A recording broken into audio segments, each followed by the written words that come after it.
I was just thinking that these last few years have been pretty crazy for all of us, all around the world. And so we've all needed to find some kind of coping mechanism.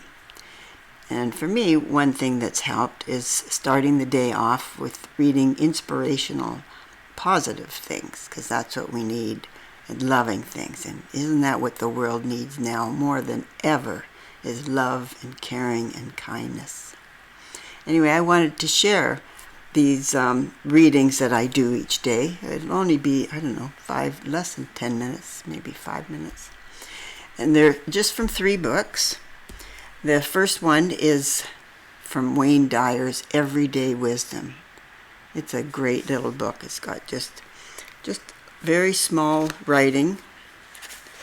Each page just has one little saying. And so I'm just going to read one from each of the 3 books that I have. So,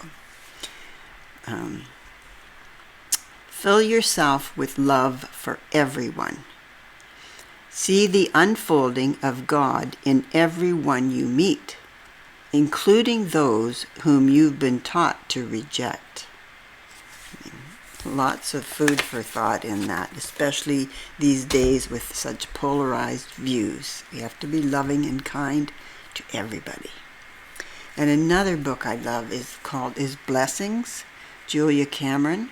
My daughter Chloe gave it to me about 17 years ago now, but I love it and I read from it, like say, in the mornings.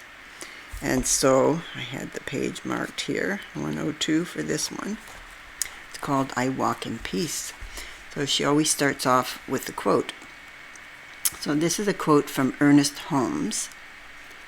Our vision is beclouded and the pathway of our progress is obstructed until we come to know that God can and does express as good in every person and situation. It's titled, I Walk in Peace. I walk in peace. Adversity melts away as I remember the spiritual reality underlying all things. I claim my right to divine comfort, divine harmony. I release all apparent discord into the healing care of the universe, trusting completely in the larger good that is unfolding. Divine calm centers my heart in its loving presence. I relax, remembering I am sourced in divine protection. I breathe in contentment and well-being. I am held in the heart of God. All things work toward the good. As I embrace my part in a larger and holier whole, that whole embraces me. This unity is a great blessing which brings peace and comfort to my heart. Isn't that beautiful? Beautiful. And the last one that I have for you is from another great book, Don't Sweat the Small Stuff. Which I'm sure you've probably heard of or read before too. So this one is just going to be 2 little pages that I'm going to read to you today. Be the first one to act loving or reach out.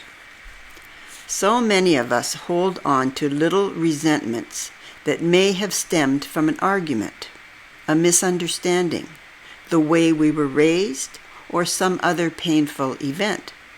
Stubbornly, we wait for someone else to reach out to us, believing this is the only way we can forgive or rekindle a friendship or family relationship. An acquaintance of mine, whose health isn't very good, recently told me that she hasn't spoken to her son in almost 3 years. Why not? I asked. She said that she and her son had had a disagreement about his wife, and that she wouldn't speak to him again unless he called first. When I suggested that she be the one to reach out, she insisted initially and said, I can't do that. He's the one who should apologize.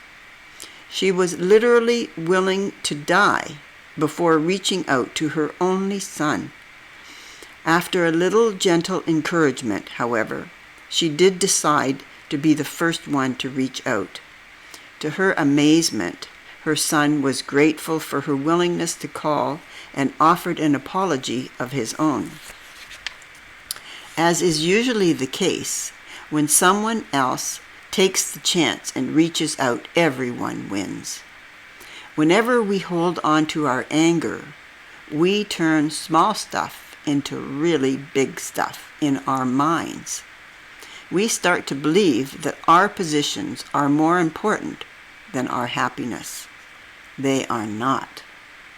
If you want to be a more peaceful person, you must understand that being right is almost never more important than allowing yourself to be happy.